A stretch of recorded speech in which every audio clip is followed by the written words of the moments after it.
Hey, everybody. Thanks for jumping on for this episode. I'm super pumped. This one's a little bit different, though, because usually I'm interviewing people that I either don't know or that I do know, but I know a part of their story. I know a little piece of it. I know something that they've been through. I've seen them overcome something.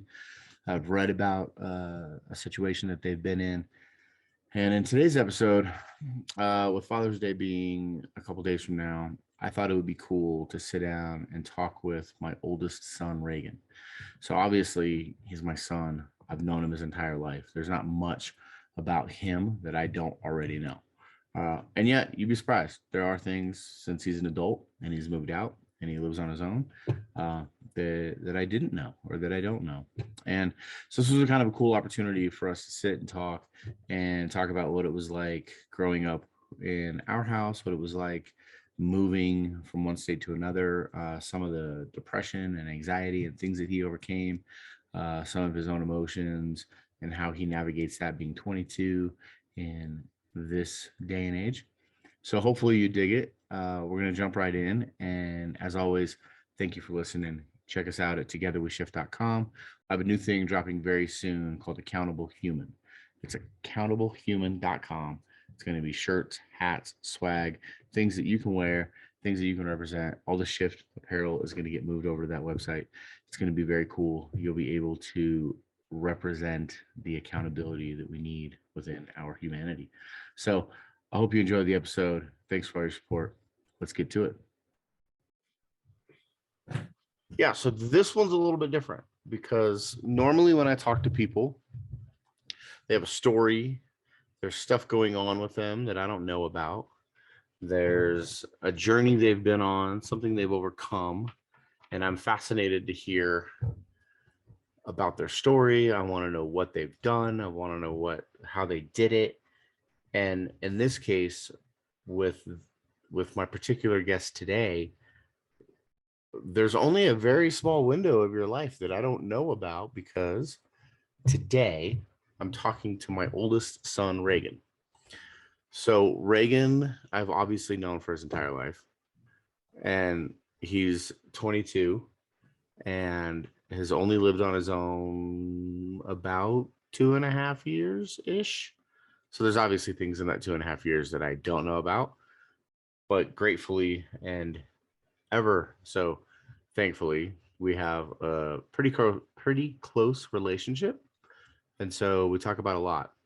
So with Father's Day being a couple days from now, I thought it would be cool to do like a father-son conversation, just hang out and talk. And you could ask me questions, I could ask him questions. We'll just play and see where it goes. So Reagan, thanks for joining us. Joining me. There's no us. Thanks for having me. I'm excited to be here. It's been a long time coming. I know we've talked about it. So yeah. I think I've been hesitant to like have this conversation, not because we don't talk, because like obviously we talk all the time and we don't have like any bad blood between us, like some fathers and sons, but more hesitant just because it's like I don't know really where to go, like, or because usually I have like a jumping off point, like, hey, you did this thing, or hey, you overcame this illness, or you work in this industry, and I'm unfamiliar with it, and so I want to know more, or I think people will be excited about it. So when I was thinking about what are we going to talk about, one of the things that came to my mind, and I'm going to brag for a second, is every person that I know who knows you also tells me what an awesome job I did, or your mom and I did raising you. And so one, that's a really great compliment to us. And two, I have a really hard time taking credit for any of that, because I think like most people, I'm insecure in what I can or can't do. And I don't know that where you are as a 22-year-old who like self-employed, experienced all sorts of adult things and handled them very well. I've never had to bail you out. I've never had to come like rescue you in any real like one minor car accident, that was more of just show up and help. But like, Yeah. so it's not me. Yeah. So I mean, I don't know. Thinking to the point of a lot of adults being really impressed with how I handle things or how I show up. Um, Sometimes I have to give myself grace in accepting those compliments because I put a lot of pressure on myself to perform or show up or just do life as I think I should. Um, and so I think from the outside, it probably seems very well put together in most cases.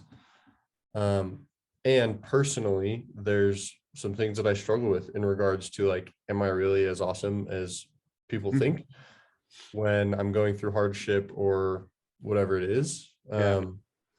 Because there's always the personal side of, self-doubt and whatever other things might pop up. Um, so that's something that's been interesting for me going through what I have been the past month or so is just wrestling with that alongside the love and support of people we're surrounded by. Yeah. That's been kind of where my head's at. Where do you think you get where does that pressure come from to perform? I think myself, it's all like, yeah, it's all applied by me. There's no pressure from any outside sources. Um, I think that you and mom have done a really good job of showing us what it looks like to go and build something and provide. And that's what I want ultimately for my future family. Um, and so although I'm 22 and people say I have all this time, I'm like, okay, but I want to go do that now. And so I I definitely put a lot of pressure on myself. Yeah. But it's personal. Have you ever really sat and thought and reflected about that? Because for as long as I can remember, like 13, 14, you've wanted to work, make money, and be independent. To the point where like at 17, we seriously as a family considered how do we emancipate you? Not because we didn't want you as our son, but because you were so desperate to be on your own. It was like, well, maybe I certainly didn't Yeah, understand it, but like, do you feel like maybe there's potentially. I think for me, something I've recently realized that's a theme in my life is control over circumstances in my situation. Um, so maybe less so about like freedom and independence, but when I was younger, you guys were having more kids, my life was constantly changing. We moved, didn't really play out the way I thought it would. yeah, I was younger. And so I think that's where the driver for that comes from is like just looking for a sense of control over my life, essentially. yeah. Um, Do you think it's control or is it I think it's a mixture of stability? stability and control and like ultimately probably freedom of choice. I really don't like being backed into a corner or having to make a decision based on circumstances that would potentially not be the same if I were in a different spot, Yeah. if I had more money or if I had more time or whatever that may be, however it applies. Um, yeah, but I haven't thought back much about always wanting to be independent. Yeah. Yeah. I mean, when we had, so for maybe if anybody's listening for the first time, Reagan is the second of 8 children. And there's about a 7-year gap. So your next youngest sibling is 7 years younger than you. Yep.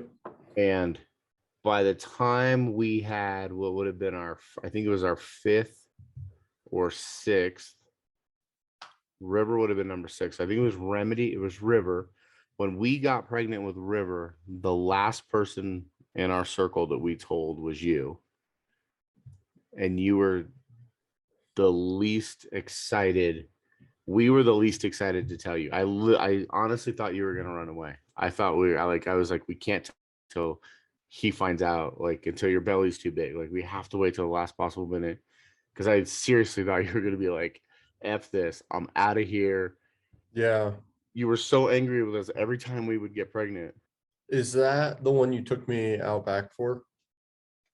No, that was Or was that a no, different? this was when we still lived in Vegas. We sat at the kitchen table and Okay. it was so it had to have been River because we moved very shortly after. Yeah. Yeah. So there's, I mean, a lot of people listening might not know me, or our story like you and I do. But there was a point in time where I really resented both of you guys and all of my siblings because I didn't necessarily want a huge family, and they were all for really selfish reasons, honestly. Sure. Like I get less attention, maybe less Christmas presents. Um, got to share more, right? Yeah. Yeah. So as a kid, that was really hard for me to swallow. There's not as much leftover cake. So that was, yeah, that was hard for me and probably something I should sit with. Um, and looking back, it's sad that I was in that place for like it makes me sad for you guys because you shouldn't be fearful of Mm. telling one of your own kids like, hey, our family's growing again. Yeah. Because now I really cherish everybody and honestly really love everyone in our family. I don't know where we would be without any of them. Yeah. So it's weird to try and go back to that place being where we are now. Yeah. Yeah, I get that. It's interesting because I've talked about this on the podcast a lot of times, and this isn't news to you. But when mom and I got married, I didn't want kids like kids. And Yeah. we had already had a child when we got married. And so we had talked about having two kids and but having this many and having this large of a family was so far from my 20-year-old self, like wants and hopes and desires. And I feel the same way. Like I wouldn't change this for the world. And I don't know that it's something to be sad about. I mean, it's something you can reflect back on and go, oh, huh. I would maybe I wish that would have been different, or sadness is fair.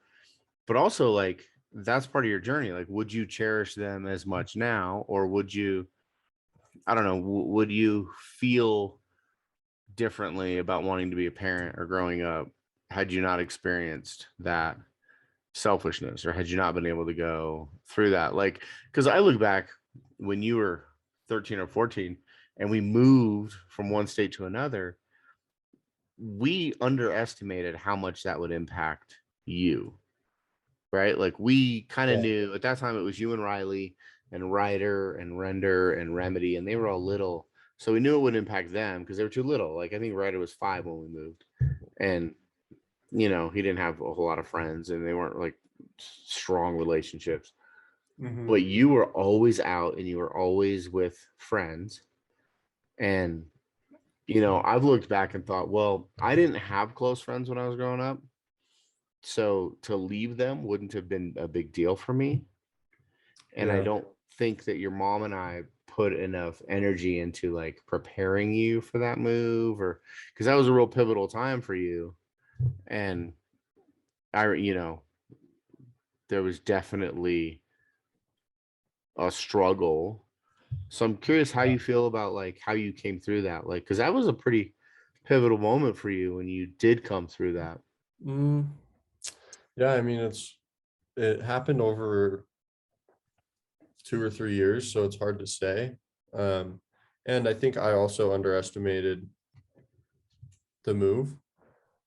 Um, because when the idea came up, I mean, we were being homeschooled, it was all whatever. So the idea came up and we were like, yeah, that's awesome. Let's go to Colorado. But between that time and the time we moved, I had found an awesome friend group that, like you said, I was with all the time. And so I was in a different place when we did move than when we decided to. But I don't think I realized how valuable that social circle was for me. Yeah.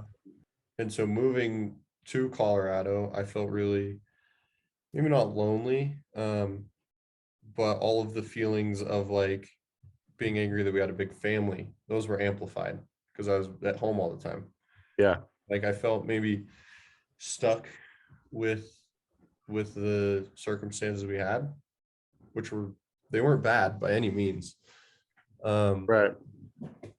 And so I think really when I came out of that was when I found independence in getting my license, getting a job, being able to go do things. I made some friends before then, but I don't really talk to any of them anymore. So I think a lot of it was just being able to do my own thing Yeah. and kind of, I guess, grow in that and figure that Yeah. piece out. Yeah, and there was, I mean, from 14 to 16, it was terrible, you know. Not like, I don't want to put it lightly, but I was angry all the time. I would Yeah. always kill the mood at the dinner table, like hide in the basement, play video games all day. I played a Yeah. disgusting amount of Counter-Strike, and that was all I did, Yeah. right? And so, yeah, for me to just be able to go and earn some money, have a car, that's really what Yeah. brought me out of it. But there was never like a light flip or a light switch flip moment where it was like, this is my epiphany. Interesting. I think I kind of just honestly grew out of it, which is hard to say because I wish that I had an answer. You know, I know Yeah. there's other people who struggle with similar things. And I Yeah. wish it like, oh, this really helped. Yeah. I just grew That's out of it. interesting because I just had this conversation with one of your sisters. There was some tense moments yesterday and some conversation, and she was asking what that looked like, what brought that on, and what it was about. And like, without getting into any details, it was just two people experiencing or engaging in the same activity, but having two very different experiences, and sort of talking through those experiences and Mhm. recognizing how different the each individual's experience was, even though we were doing the same thing at the same time in the same place. And Yeah. like, not trying to be accusatory, like, well, that's not how it happened, but more like, well, this is what I saw and this is what I felt. That's what you saw and that's what you felt. Because in that time in your life, I felt like, I mean, there were times where we were scared. We were really scared about how our long-term relationships would turn out. Like, are we going to Yeah. lose him? Is he going to do something drastic? Is he going to do something violent? Is it like, because there was a lot of anger and frustration there. And I noticed a shift, and I guess it is right around the time that you probably started working. But when we went and worked Life is Beautiful together and you spent time with your old friends, we had a conversation where you shared with me, like, it's not those friends I need. I just need friends. I need people. Yeah. Yeah. I remember And that. It was September of 2015. So it would have been just before I turned 16, probably 5 months before. okay. But I remember that conversation we had on the golf cart. And I was pissed off because Riley was like out hanging out with her friends. Yeah. She did, and she still had friends in Vegas, which was awesome. But that was probably for me like the most defining moment, is just realizing how important a social circle is to me. Yeah. Um, and so in that time, once we got back, I started um, going back to the skate park more, got connected with some people. So I made a couple of friends, a handful of them. But that's still a theme in my life today, is like having a strong social circle Yeah. of just people to be around. And I don't know if that's because I can't be alone or I just really value community. Well, it's funny to me. Like, I find it kind of ironic that like you more than anybody want to be an only child, and you more than any of my other children need to be around other people. Yeah. Yeah. Well, I mean, I think for a long time, I just thought that being an only child was the solution to my problems, Yeah. because Okay. I was like, all these other kids are causing me problems. Right. If they weren't here, life would be a piece of cake. Um, Easy to blame others. yeah, totally. And so somewhere along the way, you and mom were doing a ton of development, and I've learned and grown into the idea that you're responsible for your own actions and Yeah. your own everything, honestly.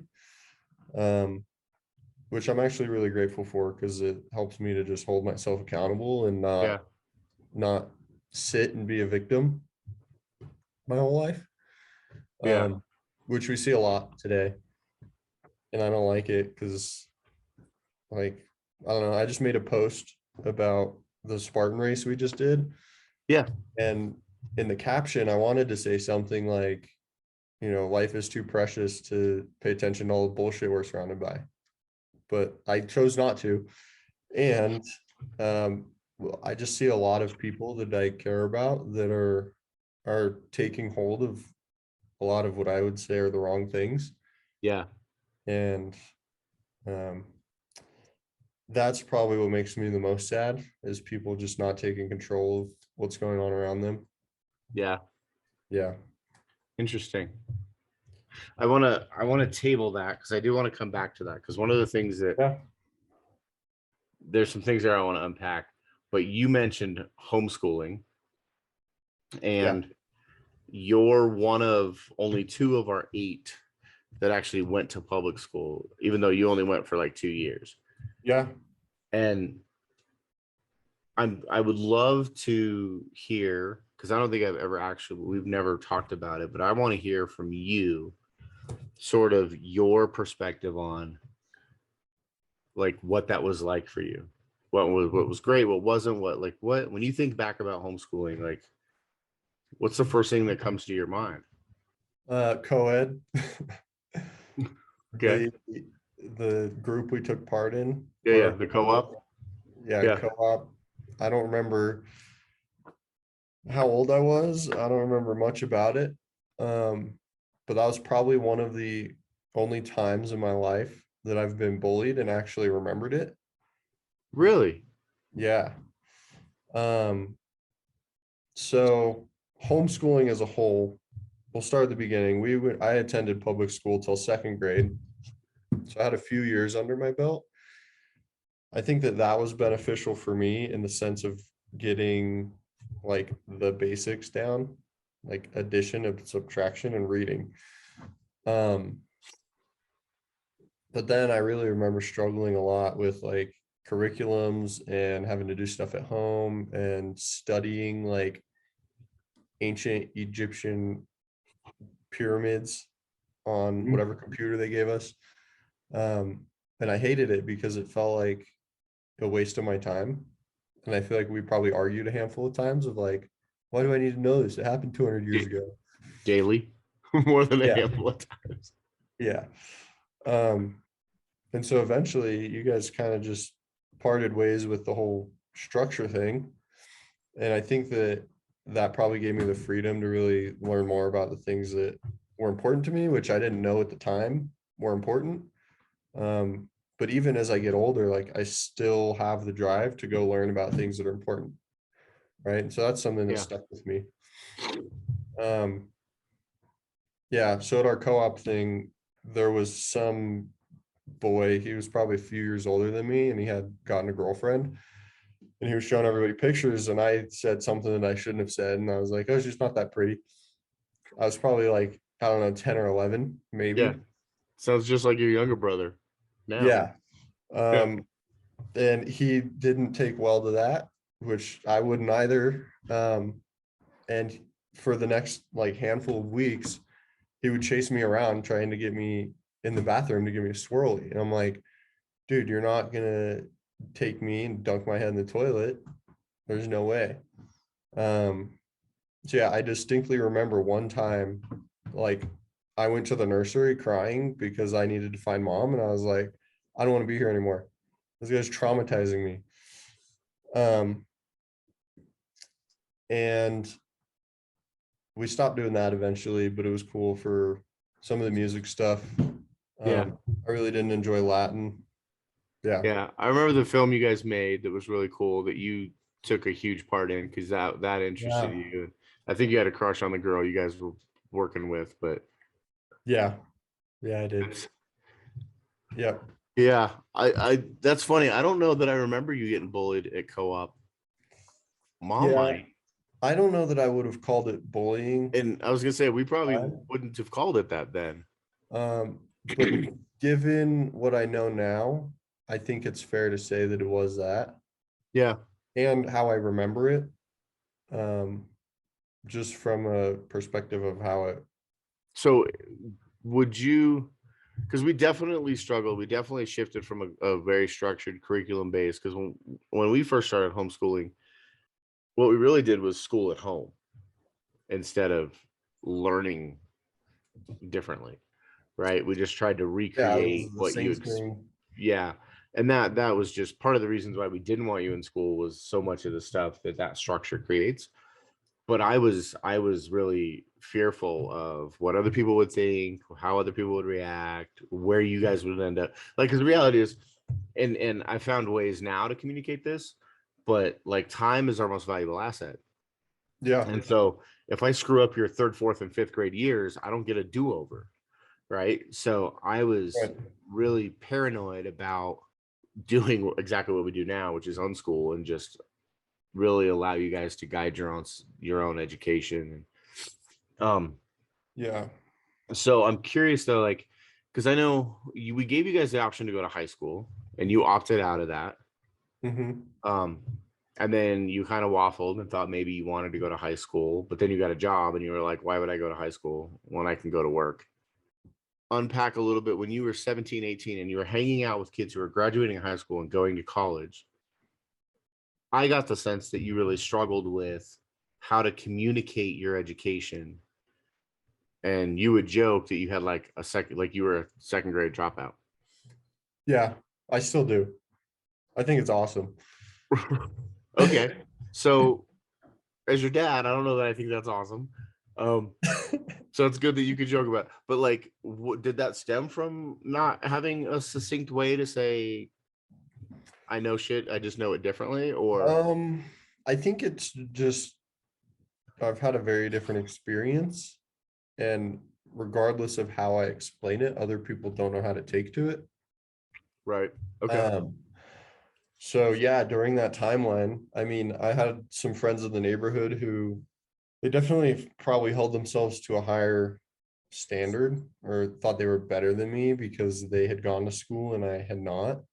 Um, and so they would ask very particular questions to kind of Mhm. like out me. And Yeah. I'm like, okay, but none of this stuff matters, right? Right.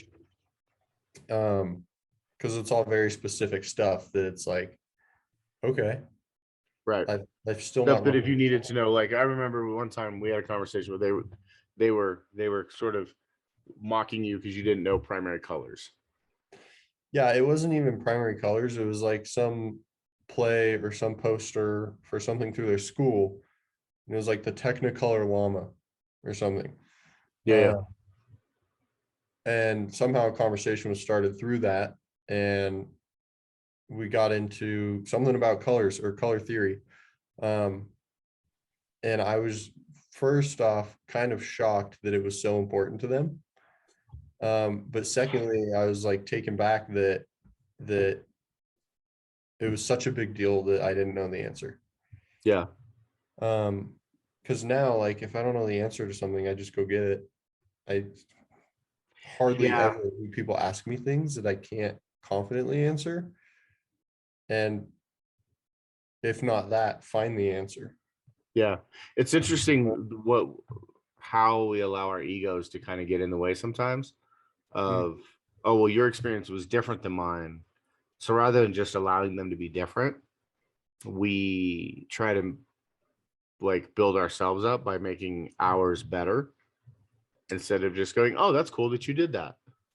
Yeah. Like, you know, and that Yeah. you can recognize that and go, okay, this doesn't make sense, right? Because like I have a degree in design, so I can wax color theory with people all day long, and even in that space, I will tell you, it doesn't mean shit.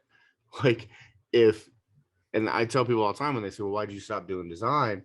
A lot of it was because I didn't like the business side of it. I didn't like chasing clients. I didn't like I got into it to be creative, Yeah. and 10% of that job is creativity. The rest of it is business management. And I was like, well, I don't want to do business management.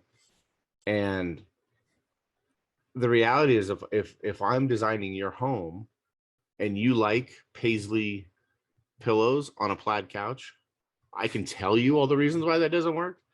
But if Yeah. you love it and you're at home and it makes you happy, then it doesn't really matter, right? Right. Like if you're not doing a parade of homes house, it's your house. You live how you want to live. And there's all sorts of dynamics there when you get into commercial stuff and get into making people feel a certain way and spend money a certain way. But yeah, it's interesting to me because I think it's a statement on sort of the education system or the school systems in the things that we don't put our emphasis on Mm-hmm. and the things that we do, right? Because Yeah. those same people, and maybe we don't want to call them out, but people in that same space that are thinking that same way are also riddled with anxiety, depression, Mm-hmm. substance abuse to numb those things, Yep. right? And in a lot of ways, those are things that you've not had to deal with, or if you have dealt with them, I would say that you dealt with them a lot faster. You moved through that experience Yeah. way quicker. And you kind of touched on this, right? Like the things that make you sad, and sadness is a thing for you. Like it's one of the emotions that I hear you express the most. Yeah. And it's usually not for things happening to you. It's usually for where the Ukraine. It's what's happening in Siberia or Right. Serbia.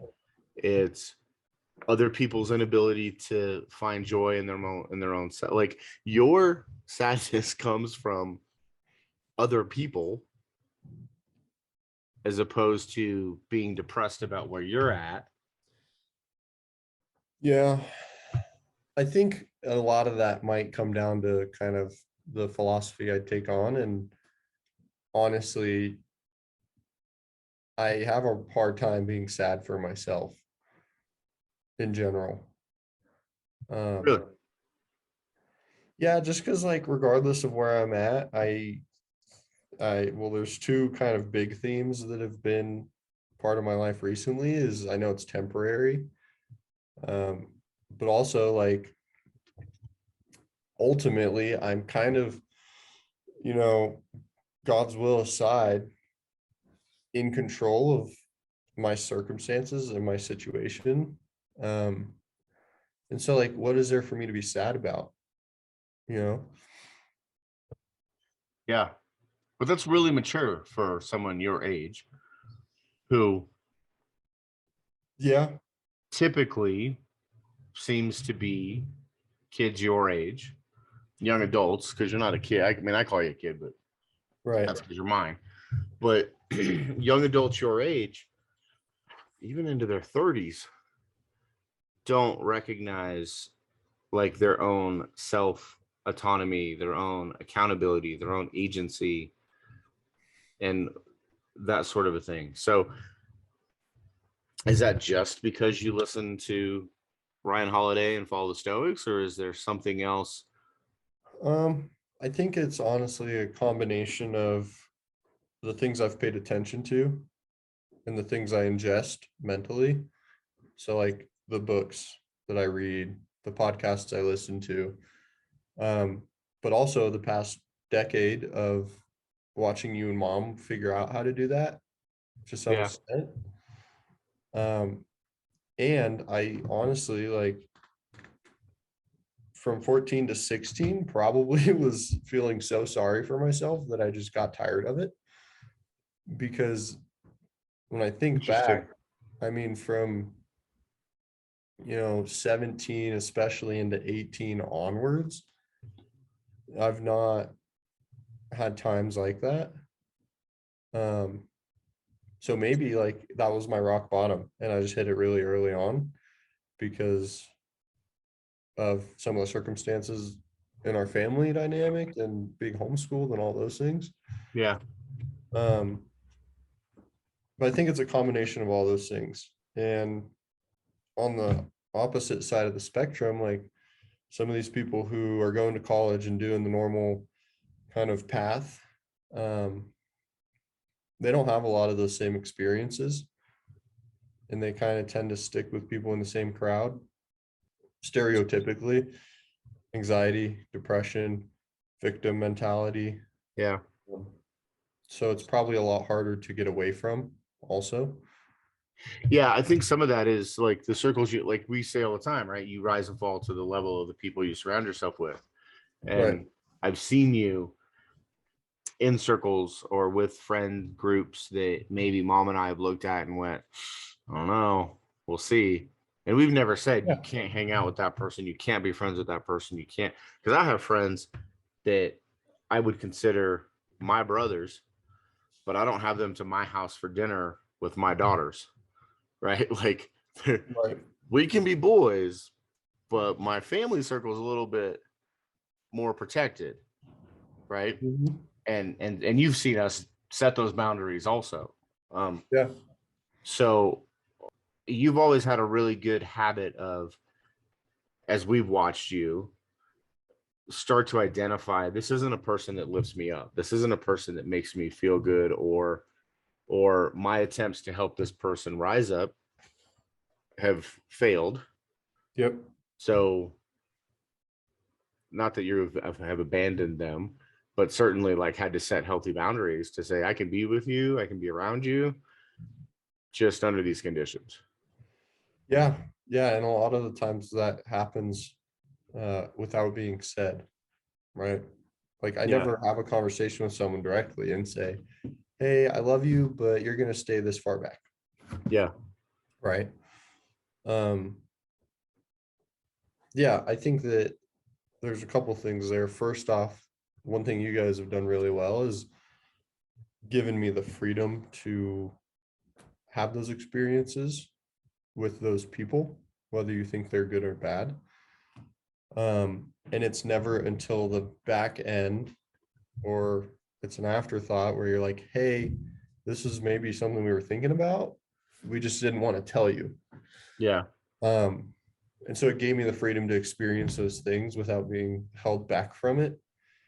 And I think that that probably taught me a lot of lessons. Really. Uh, yeah, just because I mean it's shown me how to on my own pick and choose who I want to be around Yeah. rather than you and mom do it for me to some extent and me allow that to get between us, right? Yeah. Um, and receiving feedback on whatever it may have been on the back end after the fact is Yeah. really valuable because then it's like, oh yeah, maybe I missed that. Maybe I should Yeah. have been more intentional with what I was thinking. Yeah. Um, yeah, so there's definitely a level of freedom that I think was really valuable as far as my upbringing. Yeah. That Do you think I have two questions that come out of that? okay, One is, well, one's a question, one's more of a edification. Do you think that your friends who are your age that you've kind of grown up around or seen, do you think that they've had that same sort of veil of freedom and that it's worked the same, or do you think that they've lived in under stricter terms and it's not gone as well? I don't know if I'm asking this really well. yeah, I feel like you having more freedom has helped you, not hindered you. Where a lot of parents, like yeah, helicopter parenting comes to mind, right? Where it's like hold them down, keep them safe, protect them at all costs. But I kind of go back to like Jordan Peterson's thing where he says, let them do things, let them do dangerous things carefully. yeah. I'm trying to honestly, I don't even know who comes to mind as a good example. Um, because at this stage in my life, most of the relationships I have are newer. And so I don't know what their experiences were from 14 to 20. Yeah. The ones that I can think of though, from like when I was younger, um, I think honestly it was either too much restriction, which then drove people kind of crazy and like, I want to go do all the things, or I would call it like excessive neglect, right? Okay. So too much freedom where Interesting. they don't have meals put on the table. Everything is up to them and they don't know what to do with themselves because of it. Yeah. Right. So there's still a level of a support system that like really kind of makes that work as far as having family dinners and like Yeah. still gotta wake up and follow a schedule, brush your teeth. Yeah. Yeah. So I think it's probably a balance that you guys have been figuring out. Yeah. I like the way you frame it. We've been figuring it out because we certainly don't Yeah. necessarily know what the hell we're doing. Yeah, no experience will be perfect. Yeah. For those who know our family, right? Riley is 2 years older than me. We had really similar experiences and we're on completely different journeys, Yeah. right? So Yeah.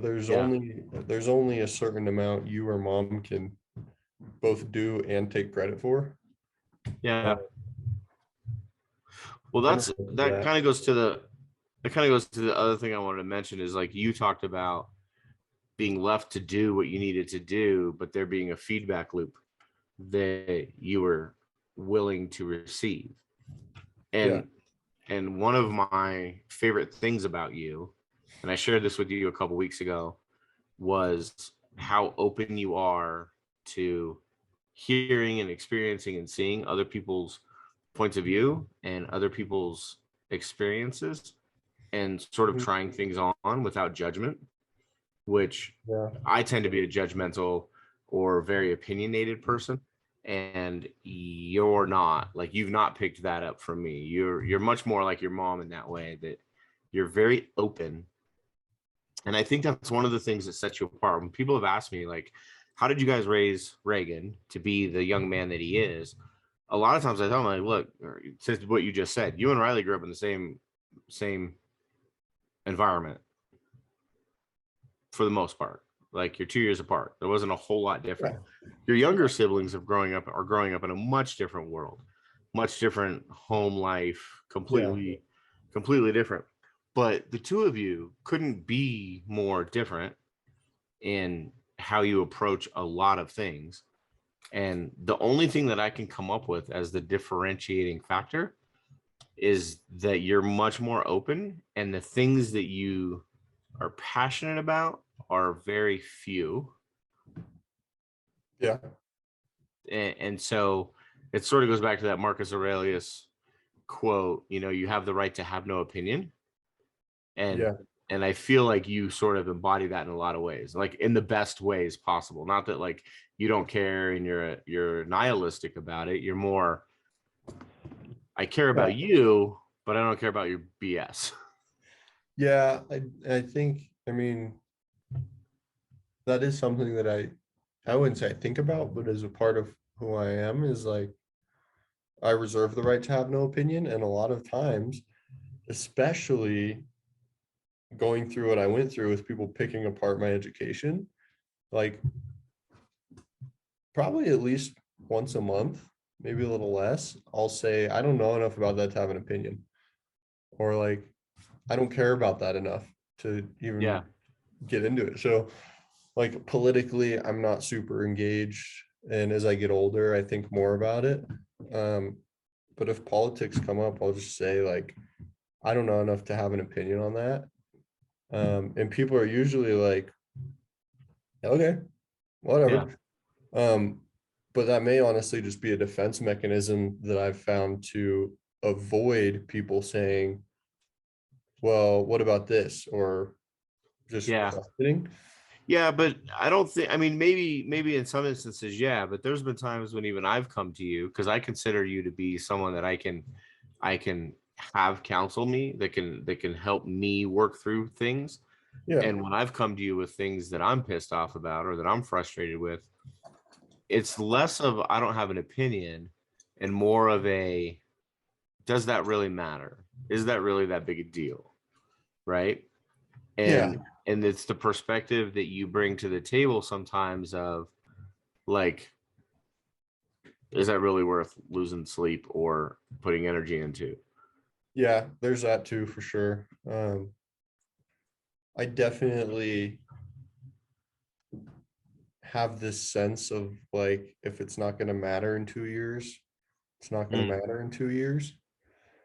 So now there are obviously some larger things that'll happen in your life that will affect the long-term outcome. Yeah. And like, it's kind of a matter of finding a balance of not caring in a good way. Yeah. So there's a book that I read that I really enjoyed that helped me kind of figure out honestly how to care less about other people's opinions of me. Because that was something that I struggled with, is like Yeah. I was scared what people thought.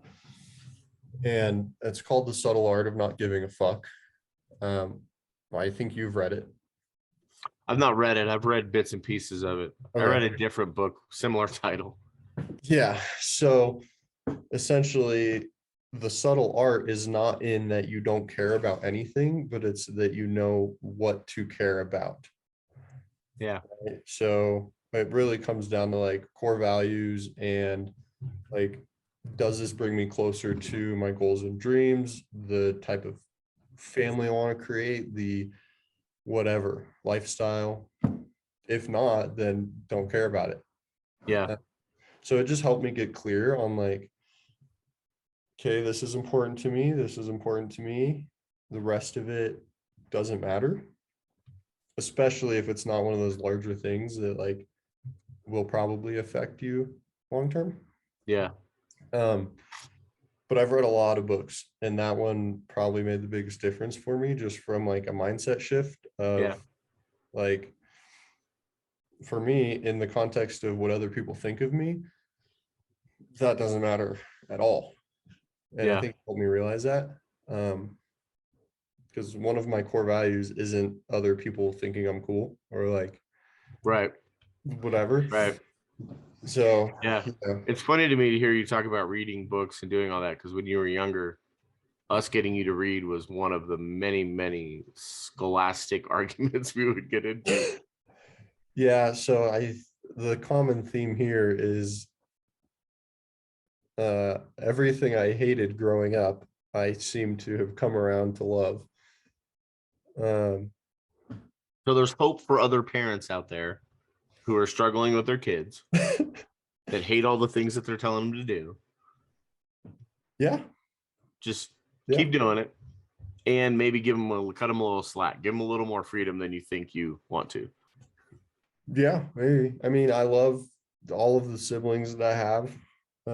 I want kids of my own one day. I can't wait for that. I love reading and learning and like expanding my knowledge about things. Well, I think once you got to a place where you could learn or could explore the things that interested you, right? Like when you got old enough that we would let you be on YouTube, or we would let you, have a little bit more internet freedom, you could start to dive into whatever it is you were interested in. And that opened up the whole world for you. And I mean, the downside to that is that with all that positive and with all that good knowledge comes dangerous stuff, right? Access to porn, access to the dark web, access to people that maybe aren't healthy for you. I mean, but you have to, and I think this is where mom and I probably differ from some other parents, is we've tried to cultivate a relationship with you guys that allows you to get into some dangerous situations, but we still communicate well enough that we can guide you through that, as opposed to protecting you so hard from it that when you do stumble into it, you're afraid to come talk to us. I think that's one of the things, as we're sort of having this conversation, that sets our family apart from maybe some others, not necessarily everybody. And we're certainly not better than anyone else. We've just figured out a way that works for us. Because I didn't talk, like when I left my parents' house, when I moved out, I didn't talk to my parents for like 2 years. And as Yeah. I had kids and I raised kids, part of the reasons why I got sober and I made those lifestyle changes, part of the reason why I got sober and I made some of those lifestyle changes was because I wanted to have a relationship with my kids. And Mhm. I wanted to be an adult and have a relationship with my adult children. And so we work really, really hard to do that. And fortunately, I made those choices early enough that, like, you and Riley, so I've been sober 18 years.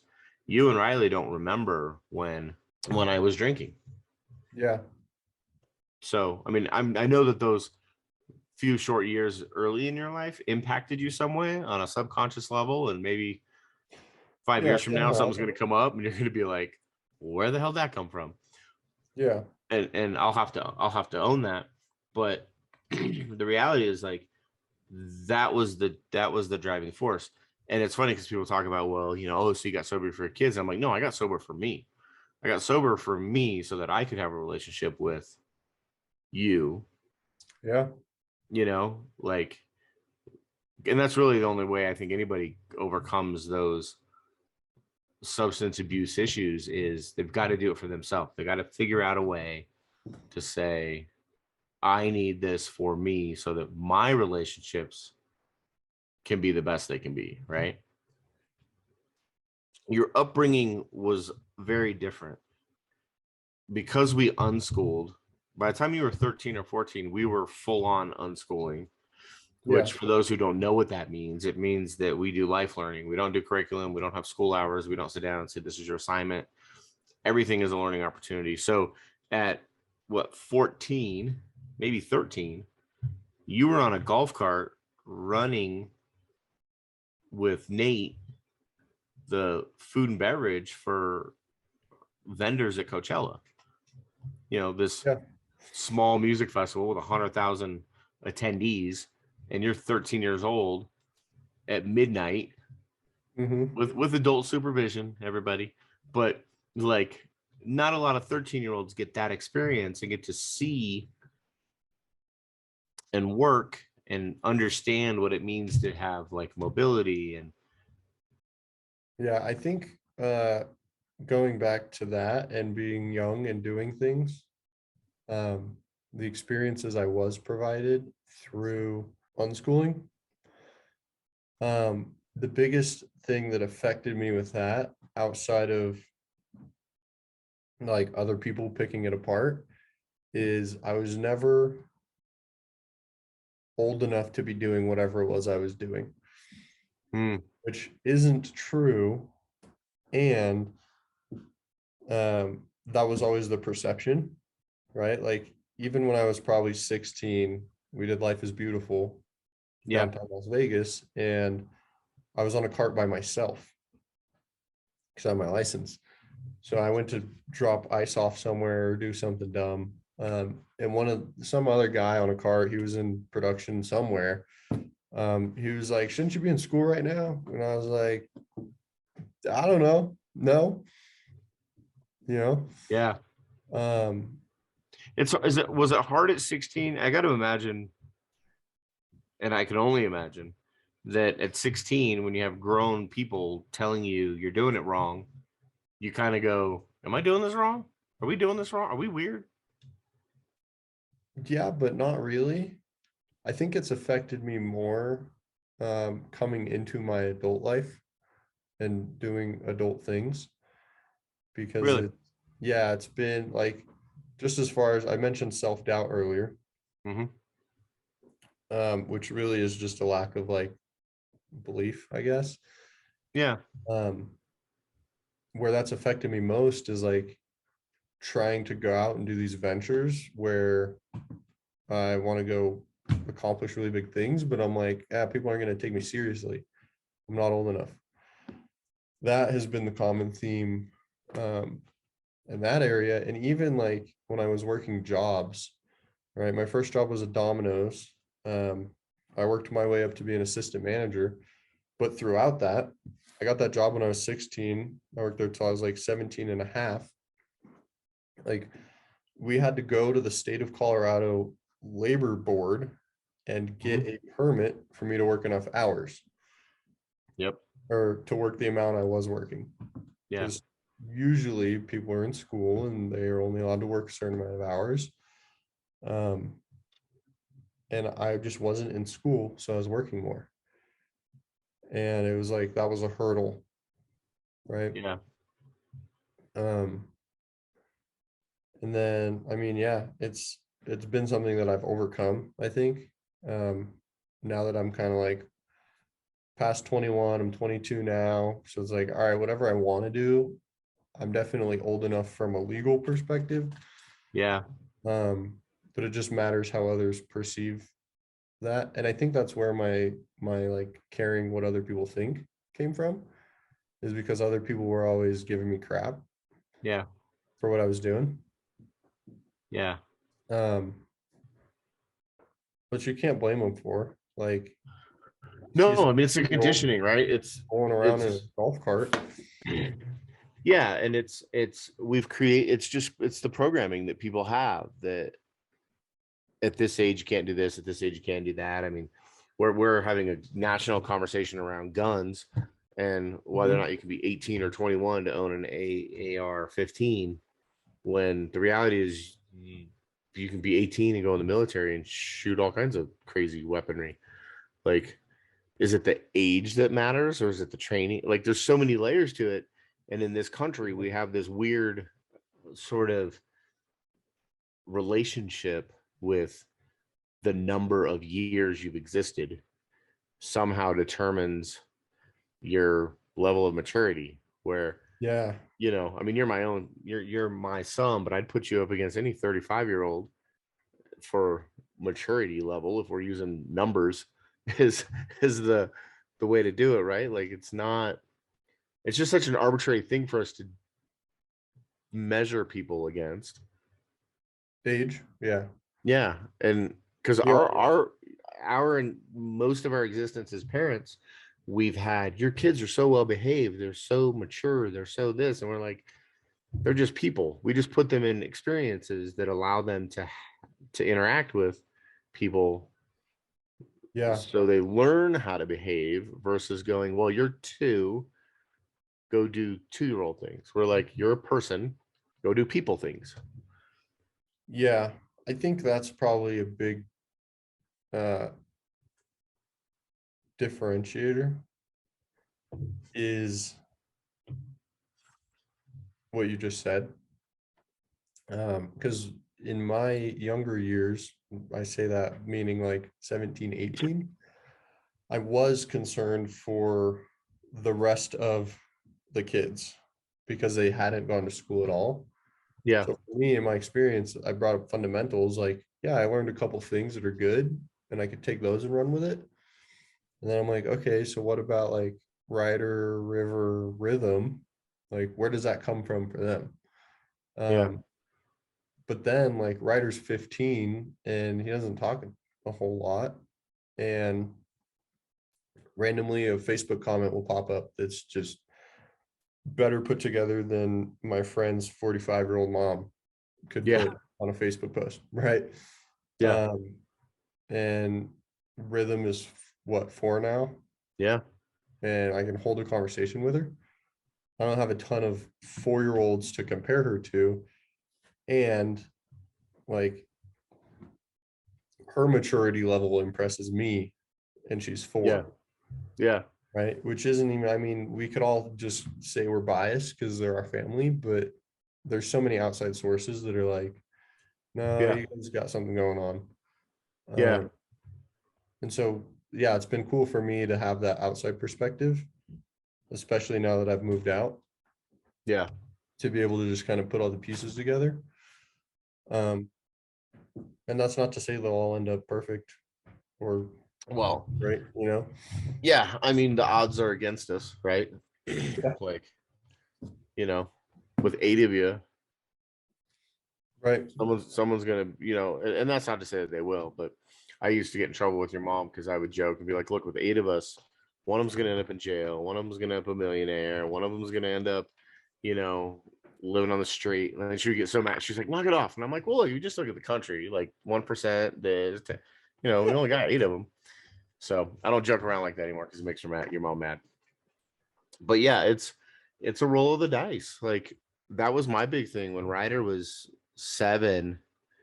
He wasn't reading, and traditionally that would be second grade, and you would be well into reading by then. And I took that as a judgment against me. Like, we would put him in Cub Scouts, and they would all be doing stuff, and he couldn't hardly read, or couldn't read at all, actually. And then at 8 years old, he picked it up, Yeah. and now he reads better than most 14-year-olds. Yeah. Excuse me. I think what we see is kind of a domino effect, because the fact that they're all surrounded by one another, they being the siblings. Yeah. Because as silly as it sounds, like, associations really do matter. And I wouldn't be surprised if Rhythm is reading at a younger age than most anybody. Yeah. Simply because, like, you see that with walking and crawling and playing and like all these things. So that's what's been interesting for me to watch too, is just like they're all a couple of years apart. Yeah. So when one learns something, the rest of them are like, oh, what are you doing? Yeah, they're not far behind. Like, Render and Remedy have kind of learned everything together, it seems.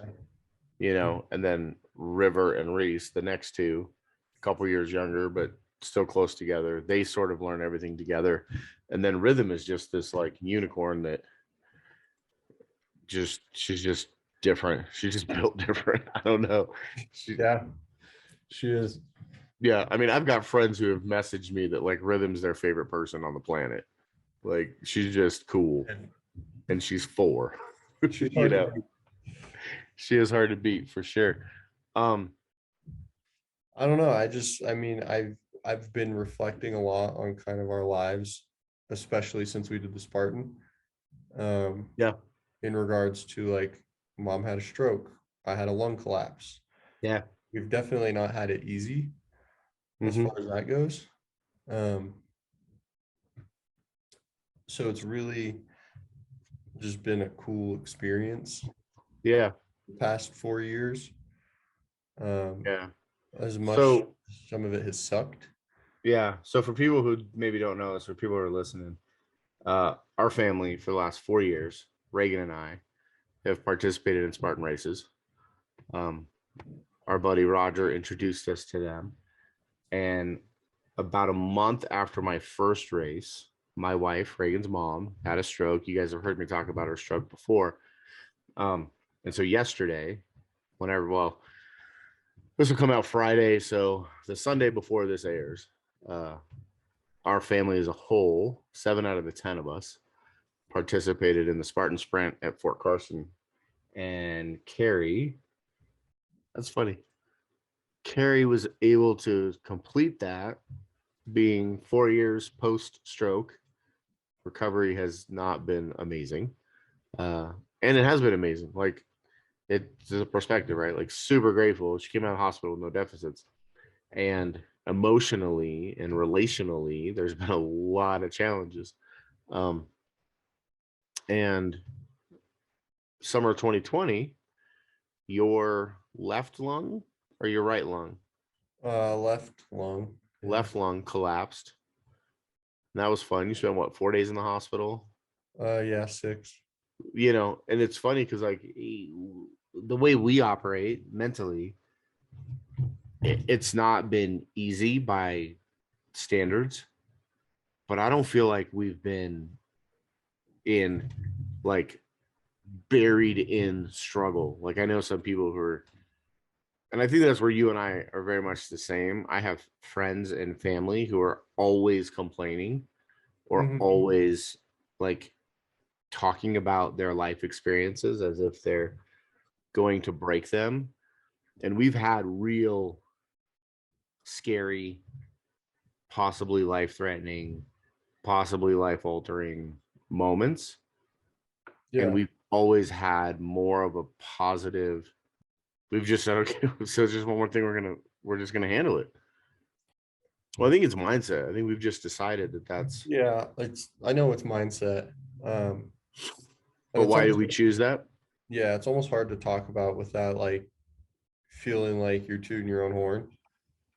Yeah. Is like even just in the past month, uh there have been struggles for sure. And I'm like, dude, I'm freaking awesome. Like, Yeah. I'm so grateful that I have put all the work in to learn all the things I have. Yeah.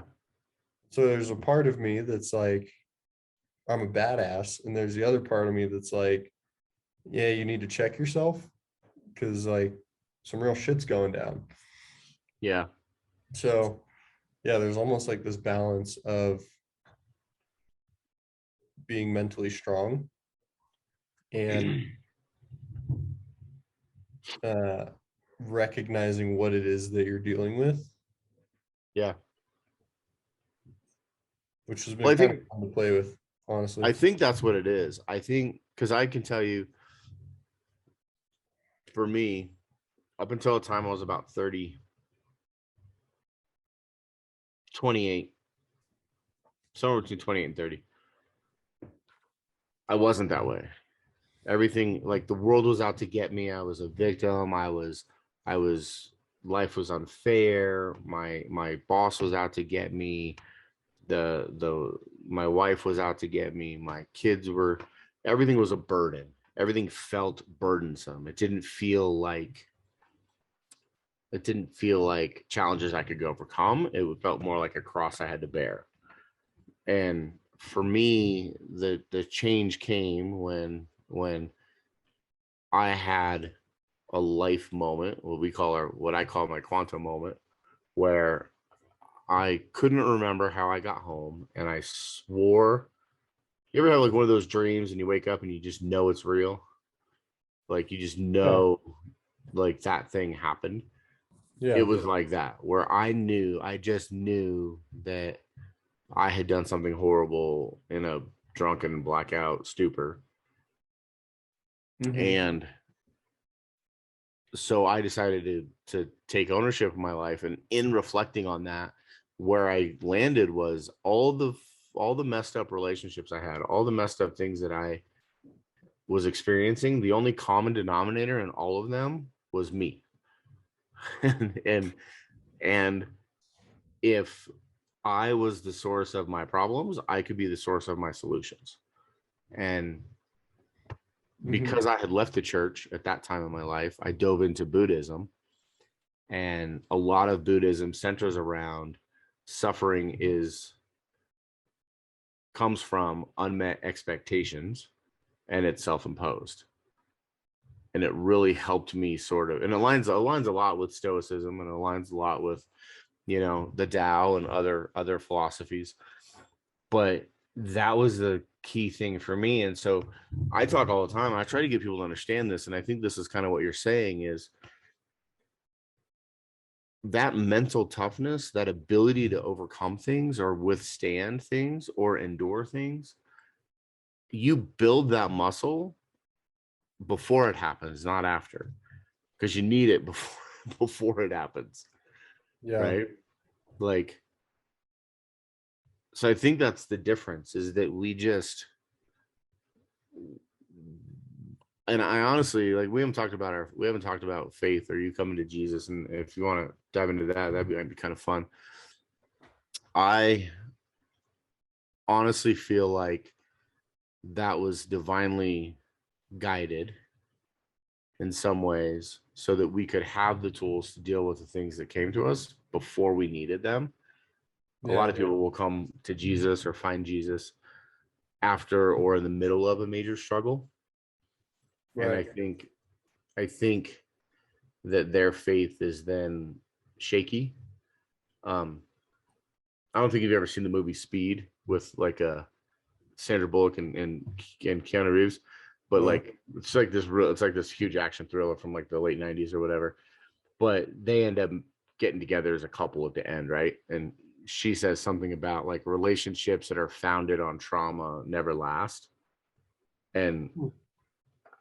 I've thought of that in times when people find or come to Jesus in times of trauma, Yeah. because then when things are good, they forget. I think, I don't know. This is just my theory. Like, I'm not trying to throw anybody under the bus that maybe needed Jesus and came to him. Yeah. No, I really like that you shared that quote.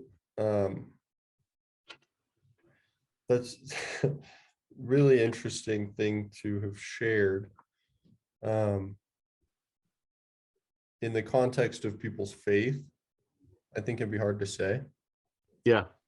Um, my faith, I think, is very logical, because I'm like, I like to pick things apart. Mhm. And in regards to what you just said, um, I'll share, I was engaged, for people who didn't know, and that person decided to break it off and take another path. But when it was broken off, one thing that she shared is, you came into my life at a really traumatic time, and I've not had the space to deal with that. Um, Interesting. so I know for you you to shared that with me, say, but I hadn't thought of that quote in that context until. yeah, for you to say relationships built on trauma don't last, it's kind of like, oh, interesting. Yeah. Um, yeah. So that's sitting with me. Yeah. No, I get that. I hadn't thought about it in terms of that.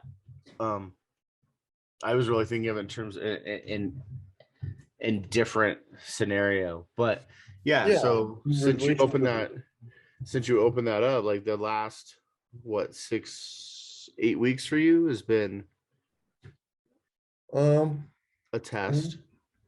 yeah, yeah, I think probably the last 4 weeks, maybe 4.5. They have been a test. Um,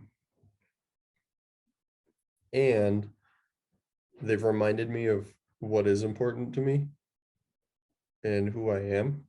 Yeah. Um, so yeah, I mean, in the context of the church, I think, you know, if you come to Jesus in a traumatic time, maybe you heal from that, and then you're like, I don't really need him. But yeah, I don't know what that means in the context of like other relationships, Yeah. you know? Yeah. And I don't, I mean, for whatever reason it popped up. Yeah. But when you were 14, 15, 16, in that dark period, you were very vocal about being an atheist and Yeah. or agnostic. I don't know which. I think you use those terms interchangeably at times. Um, Yeah. For a little bit. but now I mean, within the last 12 months, you've been baptized, you found a church, you've come to follow Jesus, Yep. and and for your most of your adult or for all of your upbringing and under my roof, you didn't go to church. We didn't go to church. We didn't encourage anyone to go to church. Um, Yeah. and then we started going to church. Uh, that was just sort of something. I mean, I even think when you worked for Faith to Influence, I was skeptical of you exploring your faith a little bit. Um, and so how did that come to be for you? Like, I think growing up when I was younger, I would have claimed to be atheist because I didn't know and I was ignorant. It was easy for me to say, God's not real. you're crazy. Shut up. Um, Throughout some of my teenage years, I think I grew more agnostic and kind of like, Mm. okay, things are happening. Why are they happening? Why is everything happening? There's a lot of things happening, right? Right. And then as I came to my independence, that helped me to get out of that dark space. But then when I was 18, mom had her stroke. And that was what, 2 weeks after Rhythm was born? Yeah. No, about a month. Yeah. A month, yeah. So yeah, mom had a stroke right after the last baby was born. Honestly, low chance to even survive from what I remember. Hmm. And then it's like, okay, miracle recovery. That kind of made me question some things. Mm. Um, it definitely made me question things. Just as far as like, I can't even imagine what it would be like if she weren't around, let alone like around and not able to move half of her body, right? Yeah. Yeah. So that's what changed for me was, I guess, seeing him work for the first time and not having an explanation. Um, Yeah. and then a year later, 2019, I started working with Faith to Influence. They were a Christian-based company that did like coaching and mentorship for high-performing Christian businessmen, right? And I really enjoyed a lot of their content because I was getting into personal development and all that stuff, but it was through a faith-based lens. So it kind of pushed me to see like, okay, what about this? So I went to church a few times with the owner, and it was kind of interesting, but I fell out. Um, they relocated. I stopped working with them. A couple things happened. And then the family started going to church. And I was like, okay, that's interesting because dad's always not been open to that. Um, and the thing that changed my mind, honestly, was the movie, A Case for a Creator. And that's why I say my faith is pretty logical or logic based, is because I watched that movie and then I was like, okay, well, I believe in the universe at this point because I'm agnostic. And there's all these like things that are happening in my life that when you put them all together make sense. Yeah. So I essentially chalked it up to like, if not God, what else? And then I started going to church and just kind of seeing different ways that God is working in people's lives, Hmm. and paying more attention in my own life. Um, and really grew a lot in my faith through that. Um, but I honestly started going to church for community because Yeah. I didn't care for a lot of the people I worked with, and I wanted to find some people to hang out with. So I joined a men's group, and then I just kept coming back. And yeah, I think it's been a process of a few years. Yeah. Um, that's kind of how it happened. Is like there's a couple key things like mom had a stroke, you guys started going to church, you apologizing to me for putting your previous belief system onto us, maybe restricting us access to explore. In our younger years was a big thing for me. Yeah. Um, that's something that I just really valued and gave me a lot more respect for you. Not that I didn't before, Yeah. No, I get it.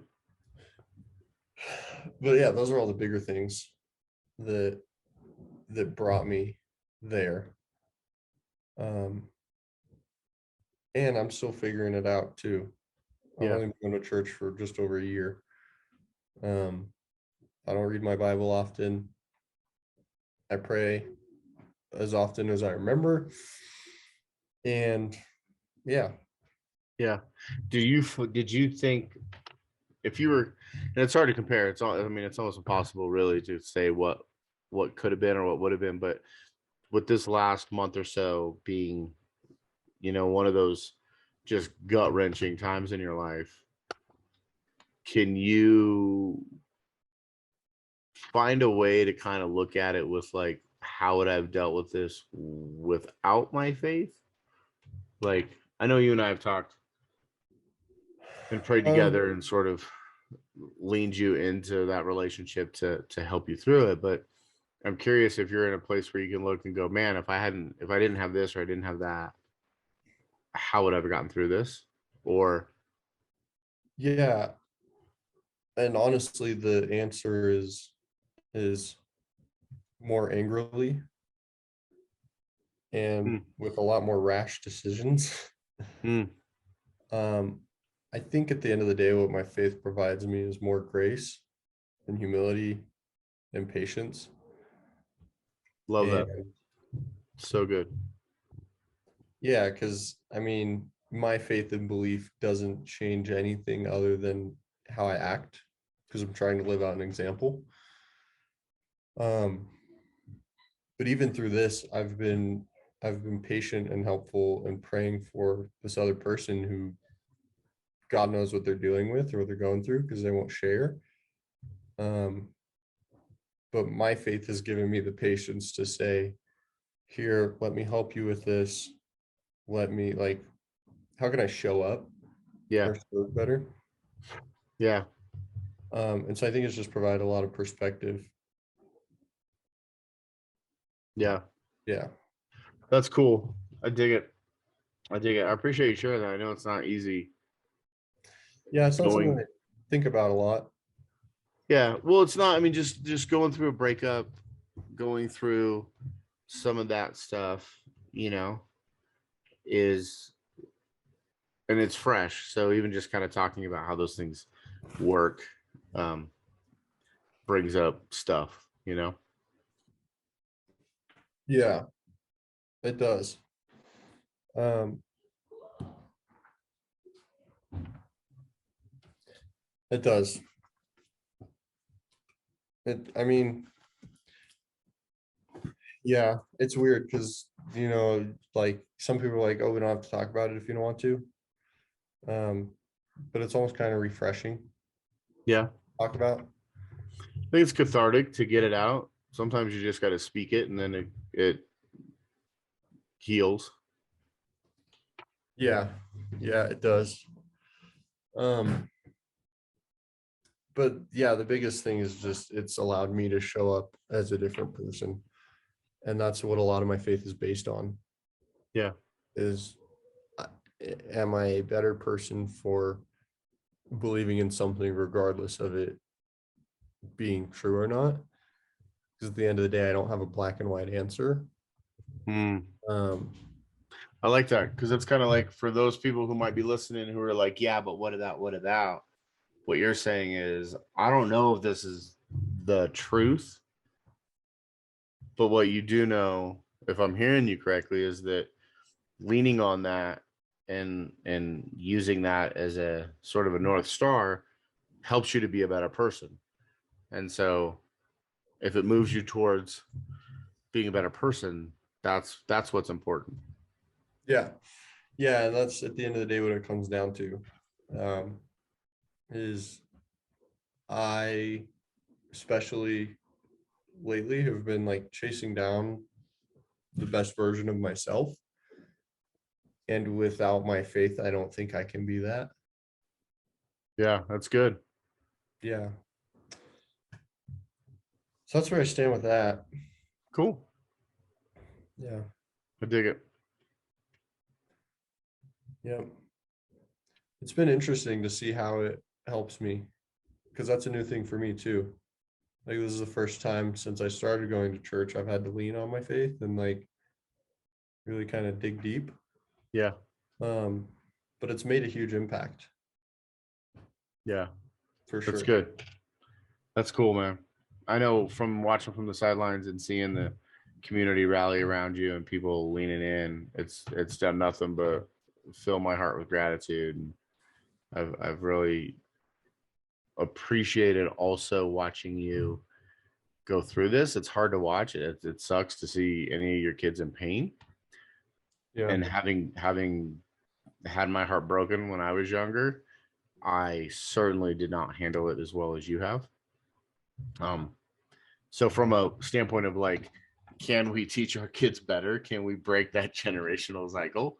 Like that's a win. I'm like, all right, so that's good. I like seeing that. Yeah. I think next year I'll do this with the little ones, the littler one, the middles, Yeah. the middles. Yeah, That'd be because their experience is just totally different. It is. Yeah, I mean, there's so many things we could or couldn't talk about. Yeah. One thought that popped up earlier is the difference in our experiences. Not in regards to like I went to school, they didn't, but in regards to like they have a different support system, different set of parents almost, like Yeah. different Yeah. everything. And some of that just changes with time.